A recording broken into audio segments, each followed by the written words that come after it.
It's tea time. Cheers. I am Patricia Moore, and I come on here week to week to spill my tea, my transparency journey about my walk with Christ, in hopes that it encourages you to build a relationship with Christ. If you don't have a relationship, for you to seek Him out for yourself and build your own relationship with Him. Get to know Him for yourself. What are we talking about this week? Strength.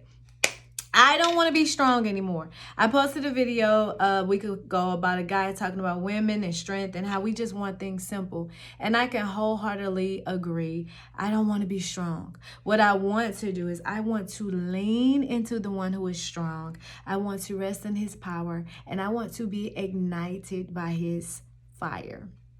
A couple of months ago, I had 2 anxiety attacks, and these were very unique because I don't remember ever having anxiety attacks. If I did, I didn't recognize it, or I was too young to remember. But these were unique because my Apple Watch went off, and it scared me because it went off as an alert that was an emergency, like those Amber Alerts. And I was like, what the heck is going on? And it said that my heart rate was elevated and that my heart was racing. And I was like, what the heck? See, in that moment, I didn't take captive my thoughts. I had let my circumstance and the situation I was in start to play with my emotions, my heart. I had let that stuff get inside of me. And it affected my state of being. It affected my mindset. It affected my heart. It was affecting my body. Now I work out. I've been trying to eat right. I've been praying. I've been reading my books. I've been doing all the things that, a person should do to heal and to free yourself of your circumstances. But in that moment, I didn't do what I needed to do, and I was being disobedient. And so I said, never again. Like, I will not allow myself be defeated by stress or anxiety. Like, that will not take me out. Luckily, I have a friend, a sister friend, who I went to college with, and it's good to have friends with benefits because she is a licensed therapist and she specializes in anxiety. She actually lives in Dallas. And so I called her and I said, listen, I'm tripping right now. And so she gave me some steps and some tips to decompress, to calm myself down. And it's really, really helpful. But I had to make a decision at that moment. This can never happen again. Fast forward, as you know, my kids are in school. I don't know if you know or not, but I have 3 beautiful children who are in school, and everybody kept asking me, what are you going to do when they go to school? And I'm like, probably decompress. It has been a lot that I have taken in, that I've done. I'm always on the go. I'm going to actually decompress. I mean, how many of us know when you're a parent that you can go to counseling, you can steal time here, steal time there, but there is nothing like uninterrupted, just peace. There is nothing like being able to sit still. Nobody's calling your name. Nobody's needing anything. So in that moment, I just wanted to sit with God. I've been trying to die to tasking, die to my own thoughts, controlling situations. And I just wanted to sit with God and walk with Him on this next journey. This is a new season. So I wanted to hear from God. I wanted to rest in Him and learn how to do that. Well, apparently I need to do a better job of resting, because since school started, I have been so tired, just can't move, dragging. And I couldn't figure out why. Of course, I'm like, well, school started, we're working up early. I'm making up excuses like maybe that's what it is. I'm not used to that schedule. My mom was like, call your doctor. Maybe it's your vitals. I'm like, no, I had that checked. I know that's not it. Everything is good. But then I'm thinking my birthday is next week, so maybe it's my hormones. I can't fight Mother Nature. When you get into those 40s, things change. But one day I took a nap. And guys, you know what REM is? Random eye motion. I went there, but it felt like I went deeper. It's when you feel like you're awake, you're trying to move, you're trying to do stuff, but you can't because you feel pinned down and you're struggling to move, but you can't. So when I finally woke up, I felt dizzy. I felt horrible. I felt like I wanted to throw up. I mean, I was like, what the heck? Like, I was trying to figure out I was like, nah, this is not hormones. This is something deeper. So again, I called my sister friend.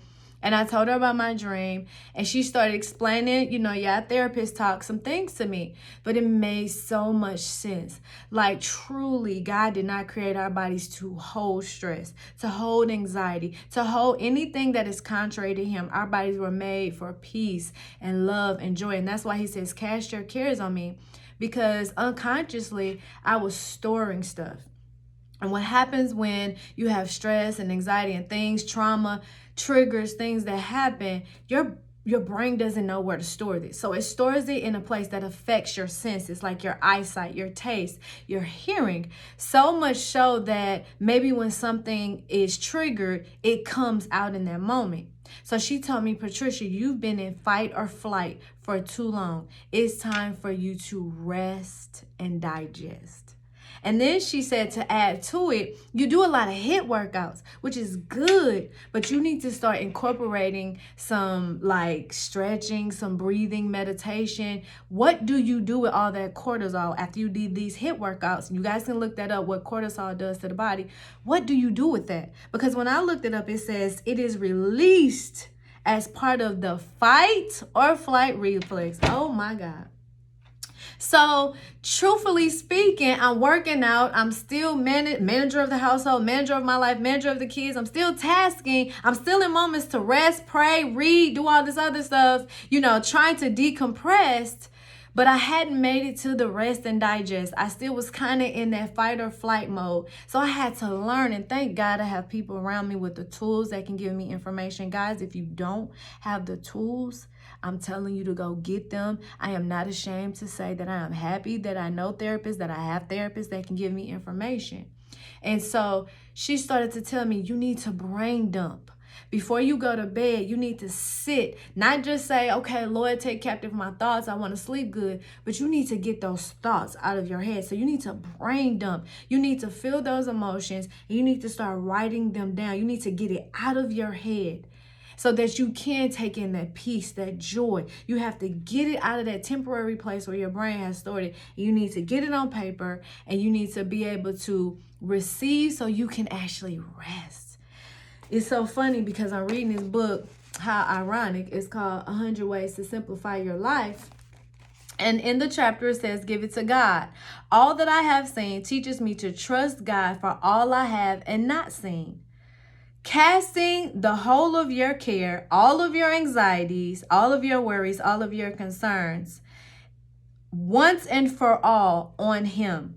For He cares for you affectionately and cares about you watchfully. That's 1 Peter 5:7. This will be my scripture for, a time being. I told you, write a scripture down, and whatever you're dealing with, you need to meditate on that. That's going to be my scripture that I need to meditate on. I'm going to start moving to resting and digesting. She says, ask yourself, if you are trying to be superhuman and do something that only God can do, if so, stop right now and give it to God.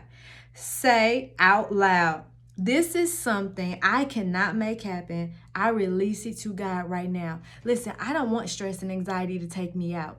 I don't want just because I want to control, to know everything, to know what's going to happen. Lord, what are you going to do? Why am I here? All these questions.